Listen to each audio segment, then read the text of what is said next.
Hi guys, I'm Adam Wilborn from WhatCulture. And I'm Andy Murray from WhatCulture. And coming up today, I'm going to tell you about WWE's plans for Charlotte Flair going forward. We've also got an update on what's next in WWE for the Velveteen Dream. And on top of all that, we're going to ask the question, or answer the question. If I was just going to ask it, it wouldn't be worth doing. Randy Orton versus Tommaso Ciampa, work or shoot? Plus, Charlotte Flair responds to criticism of her mega push. Which star almost got the Fiend gimmick? And which New Japan star very nearly joined WWE in 2016? This is the news. We're going to kick things off by talking about Charlotte Flair. And, you know, all WWE seem to do these days is talk about Charlotte Flair, so it makes sense that we would do it as well. Let me guess, by the way, Andy. Let me guess what their big plans for her are. She is going to win the Raw Women's Championship and the SmackDown Women's Championship and the Tag Team titles. She's also the new host of Backstage and The Bump, and she's the GM of 205 Live, and main event is now just a career retrospective on her, something like that? Exactly that. Not only that, but she's going to be every panelist on Backstage as well. It's going to be bloody mental. Joking aside, let's talk about what is actually next for her. And according to Dave Meltzer on Wrestling Observer Radio, it is a Raw Women's title program. Regardless of who wins between Asuka and Nia Jax at Backlash this weekend, they're obviously wrestling one-on-one.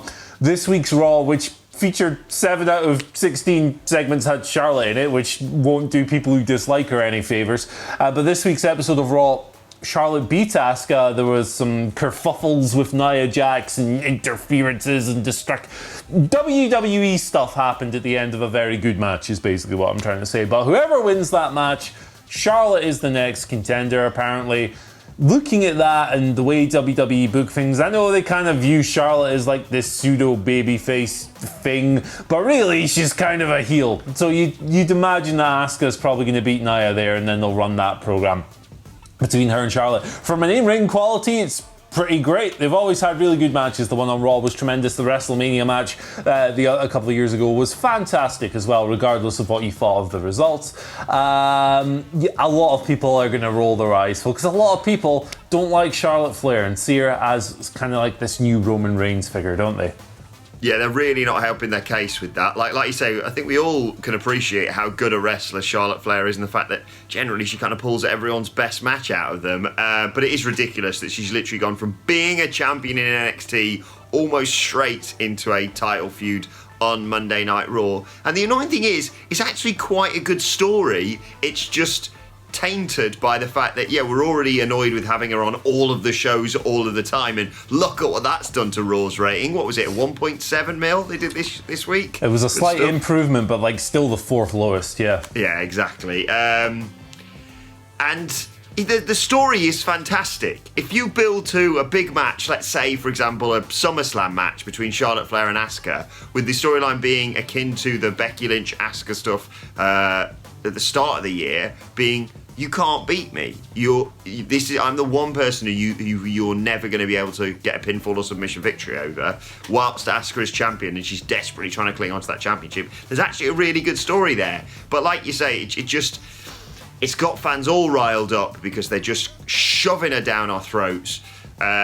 There was obviously speculation we talked about at the beginning of this week of her challenging for a men's championship in WWE, just in case enough internet fans weren't quite pissed off with Charlotte Flair. And the annoying thing I've thought is, on NXT, there's a really good story to tell as well. Yeah. Like, have her turn around to Io Shirai and say, yeah, you're the champion, but you never pinned me, you never submitted me, and I basically was about to get Rhea Ripley to submit again. That's a great story that you can build all the way to the next takeover to set up what would be a spectacular one-on-one match. We saw a sort of glimpse of this on NXT between Io Shirai and Charlotte Flair. That can be the crowning glory of Shirai. But instead they're going, flitting her all over the place. She's on SmackDown for no reason. She's on Raw. She's fighting Asuka despite the fact they've not got a title match yet. It just feels weird. And like I said, it just feels like they are really overdoing it with her. Yeah, I mean, like, it's kind of nuts, right, that we still have to say this, but we do still have to say this. It's not her fault, right? It's the way she's being presented and stuff, and, you know, whether you enjoy her work or you think she's overexposed or not, it's totally fine. Like, you're entitled to express that opinion, but, like, at this stage, I feel like the more intense criticism of Charlotte, which you'll get into in a second, is like really like beating a piñata at the moment. It's kind of it's flogging a dead horse. We know there's an issue there, right?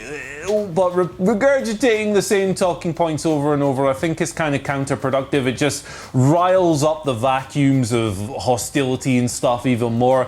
I love Charlotte's work. I do think she maybe occupies a few slots here and there where a Bianca Belair or someone else could come in and get some TV time. Shayna Baszler, she's not really doing anything at the moment either. But at the same time, let's not be nasty about it. The internet, you're good at being nasty, the internet, but I want you to be less good at it because good is better than bad. Also laughable that WWE thinks she's still a babyface somehow. That's insane. How do you look at that character and see a babyface? Anyway, she has responded to the increased criticism in a recent interview with Sportskeeda, calling herself the, quote, hardest worker across the promotion's 3 brands. She called the situation a catch-22. She said, yes, I'm on all 3 brands, but if you look at my storylines that I'm a part of everyone else's storyline. It's not like anything is a Charlotte Flair push. I'm just all over the place brand-wise because I'm the hardest worker and I've been going straight for 6 years. I like getting better. I like being at work. This is my job. I love it, which I think is really fair enough. She then stated her belief that people are taking her hard work and growth for granted, adding that she does not know what the answer is. I mean, the answer is, hold back on her being... Why does she need to be on SmackDown? SmackDown's fine. SmackDown's great at the moment, in fact, and it does not need Charlotte Flair. I'd have been happy with her just sticking around in NXT. All right, she's not the huge draw that's going to win the Wednesday Night War for you, but there's some great storylines going on there. The Asuka stuff is good. It's a good story. It's just the fact they've just here we go again with Charlotte. And the fear will be, of course, that Charlotte might be crowned champion and take the title off Asuka. They are making a rod for their own back, and I think, look, Charlotte puts in a hell of a shift going on all these shows. Hardest worker across the promotion. I think that's subjective. Yeah. But yeah, it's like you said, it's not her fault. It's just the promotion, and she has kind of got a point. It's not like everyone look at Charlotte Flair. It was just like she's a bit part in everyone else's story, so she just feels like involved in everything. She's got her fingers in a lot of pies, and she loves a trip to Greg's or something. Mm-hmm. Again, it's not her fault. It kind of sucks that she's been thrust onto so many brands because it turns people against her and stuff. Particularly today, there's always a commentary about how, if you're in WWE, people are going to turn on you eventually and so forth and all this. And when you throw people on 3 shows at once, that is totally accelerated. We saw it with Roman beforehand as well. I don't necessarily think it's a huge problem. I don't think Charlotte Flair's making anyone change the channel, so if you book her as a heel, I don't think there's necessarily much of a huge problem with that, but we'll see how things progress. I liked her answer here. It's a little bit like, hey, listen, I've kind of earned my spot. I'm a really hard worker and I'm good at my job and stuff, and I like hearing stuff like that. But at the same time, it's like, WWE could arbitrarily put anyone in that spot, really. They could, out of nowhere, go, Liv Morgan, take up 10 segments of TV a week. But it is what it is. Not to discredit Liv Morgan or anything, but it is what it is. WWE are the puppet masters. They move the chess pieces, and everyone else is just like, yeah, sure, I'll do that. No problem. Speaking of doing things, Velveteen Dream, he wrestles quite a lot, and it looks like he'll be doing it on NXT for the considerable future. Dave Meltzer, Wrestling Observer Radio, new report rubbishing talk that he was on his way to the main roster. Current plans are for Dream to stick around on the Black and Gold brand despite losing to Adam Cole. Stipulation of that match being he can never challenge for the NXT Championship while Cole is champion. He'll probably be waiting a while for Cole to lose that. He's the longest reigning of all time, of course. Held it for over a year. Dream staying put, only 24 years old. For me, the right move. It's a tough one, this. My prediction, and I've never been wrong, is they're going to feed him to Karrion Kross. I think that's the next logical step for Karrion Kross's character. And I think Velveteen Dream moving to SmackDown, for example, the immediate aftermath of SummerSlam might be the best call. It's difficult to see what else they can do with him in NXT, like you say, whilst Adam Cole's champion. And I don't see him dropping that title until well, maybe the summer, but then you wouldn't immediately put Dream back into the title picture anyway. I think you're right. I think if you moved him to SmackDown or Raw right now, especially with we've already got Dominik Dijakovic waiting in the wings and all the stuff going on, it would kind of be lost. And also, I think if you're going to transfer him to a Raw or SmackDown, you need a live crowd to react to that snap, purple lights, etc., just to really get it over with the casual fans of like, this guy, just like Matt Riddle, is a big deal. And I'm terrified about the vignettes that they air about the Velveteen Dream trying to explain him in Vince's image. But yeah, I think it's the right thing to keep him there for now, but I think also he should be a really good stepping stone on the career progression of Karrion Kross, which we're going to get into in some of our Twitter questions later on. But yeah, that makes sense, I think, Andy. Yeah, absolutely, man. Karrion Kross is a logical next step, and if Karrion Kross beats him, he can easily just move straight into a title program because Dream was the last contender. It's good booking. Yeah, let's move on and talk next about the Fiend gimmick and the character that almost got given it instead, or at least attempted to pitch something similar to it. Former WWE wrestler even, Eric Rowan, has revealed he once pitched something very similar to Bray Wyatt's Fiend character, and even trialled it on an episode of Talking Smack. Remember that? It went away, now it's back again.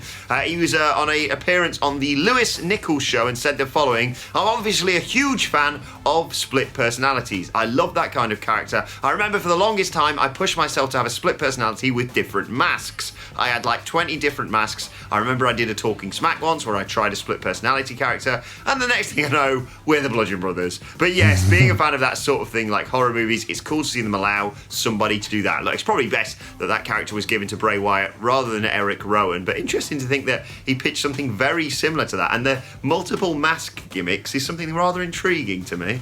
What if the split personality gimmick did happen for Eric Rowan and his split personality was the spider? Eh? Did you see what he said recently about that spider, by the way, in an didn't. interview? No, I didn't. What's he up to? He said, basically, obviously, it's such a, I nearly swore there, shambles of a story, that. But basically, obviously, he was going out there with the cage with something in it, and I'm fairly certain at the time, WWE was just like, what's in the cage? I don't know, we'll work that out in nearer the time. So apparently he used to just put different stuff in there in case someone like saw underneath it, if like the material like flapped off and someone got a peek in or whatever. So let us know your suggestions in the comment section below. What things did Eric Rowan keep in that cage other than the spider? Vince McMahon. He was in Andy, there. quick question for you. What's one of these? What are you doing? It's an upside down one of these. Classic. Good grief.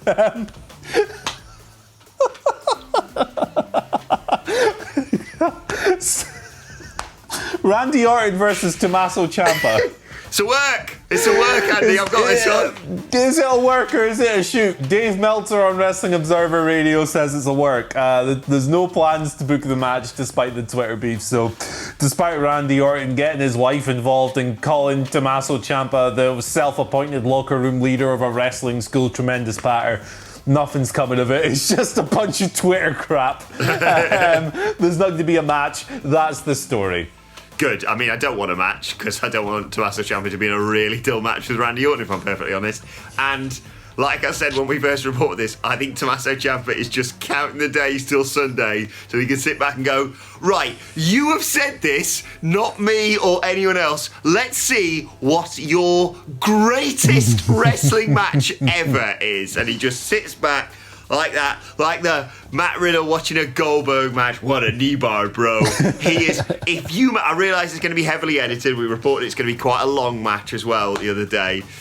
If he makes one mistake, or if he dares to put a chin lock on Edge, Tommy Ciampa is tearing that boy a new one. Yes, he most certainly is. I mean, it's going to be say hello to headlock, isn't it? We've heard it's going to be a long-ass match. There's going to be some rest holds in there, brother. Let's see how it plays out. Oh, God. Yeah. As with everything in WWE, though, as I always say, it's a work.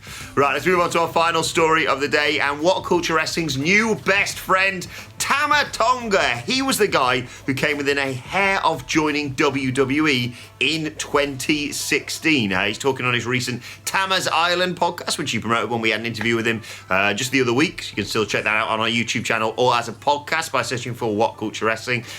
He basically struck a verbal agreement to sign with WWE after speaking with Triple H at the Performance Center, but New Japan went to great lengths to keep him around when he told the office he was thinking about leaving. Apparently, talent liaison Tiger Hattori was lost for words when Tama let him know. A phone call with New Japan's president followed, and after a big face-to-face meeting, the promotion said they were going to bring Tama Tonga's brother, Tangaloa, we'll get there in the end, into the company. Basically, Tama informed WWE's Matt Bloom, thanks to the opportunity, he's going to stick around in New Japan. This was around the same time we saw, of course, Gallows and Anderson, Shinsuke Nakamura and AJ Styles making that jump. It would have been interesting to see Tama in WWE, but I think unquestionably he made the right decision there, and it's nice to know that beef between us and him is sorted, except the beef between him and Phil Chambers, which will never end. No, one of them will not be on this planet by the time that thing ends. Yeah, I mean, it's worked out well. He's a six-time champion, tag team champion with his brother. Guerrillas of Destiny held the belts for like a year, almost last year. It's paid off for Tama Tonga. Yeah, right decision, and best luck for him in New Japan. And obviously, they're starting up next week. Very excited. No, he said he was very excited to just get back in between those ropes. Go and check out the interview.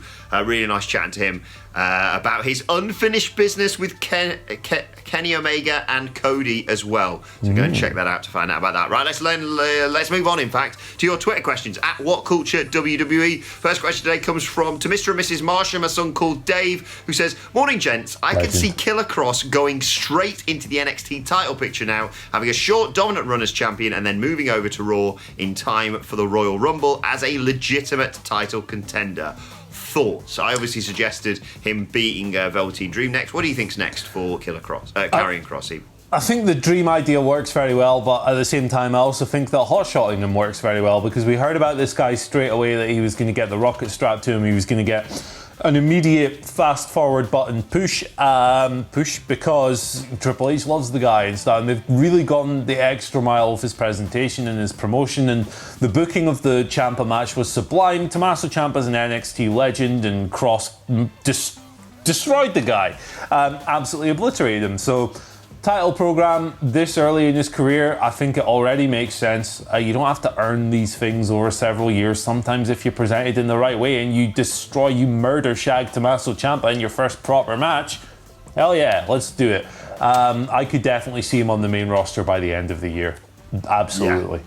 Especially if Vince gets a whiff of Scarlet. That'd be very interesting to see what happens with that. I hope, for his sake, he sticks around in NXT, and I don't think you need to rush this. I think you've got lightning in a bottle with him now, and I think if you could ask me, we're going to do the Wednesday Night War preview later on as a podcast, of course, so make sure you go and check that out, the fallout from NXT TakeOver in your house. If you ask me, the next three things I'd do is have Timothy Thatcher challenge to the NXT North American Championship.